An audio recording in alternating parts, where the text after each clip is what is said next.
was listening to the Bible on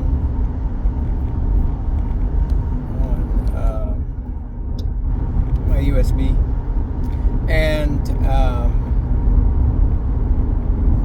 it was in Matthew chapter 4, I think, where they, the temptation of Jesus, and they were portraying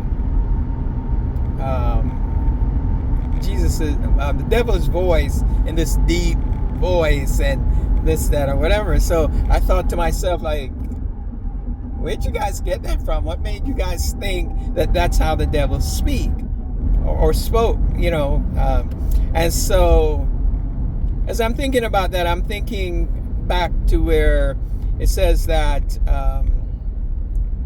pretty much Satan spoke through the serpent to Eve.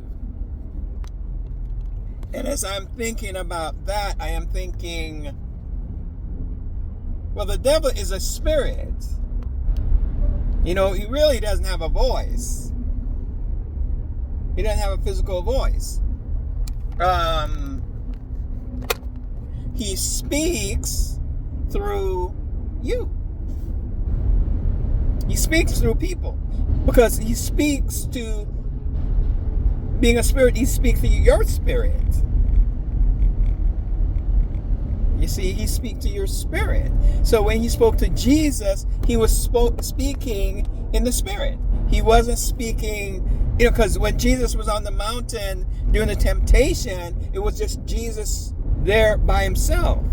It was Jesus and Satan. So there was no way that Satan could speak through someone else to Jesus. You see, in the garden, he spoke through the serpent because he does not have a voice.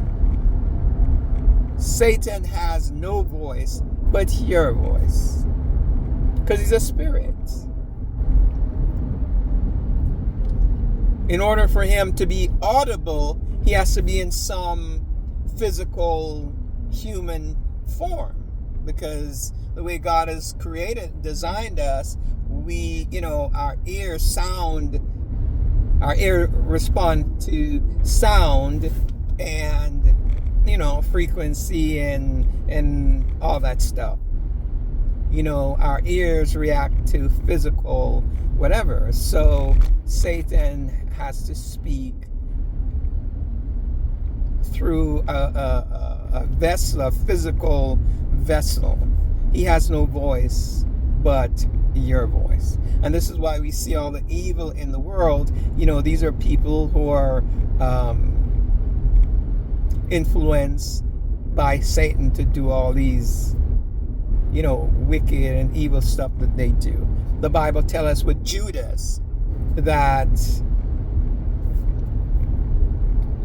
first Satan put it in his mind to betray Jesus, and then I think at the supper it says that then Satan entered into Judas, got into his spirit. That's what demon possession is about. It's an evil spirit entering into people, because they can't do anything without a physical body. They can't do anything in this physical world without a physical body. And so again, Satan has no voice. Being a spirit, he has no voice but your voice. So how do we defend ourselves from Satan using us to do to do harmful things, or to speak bad things? Jesus said, resist the devil and he'll flee from you.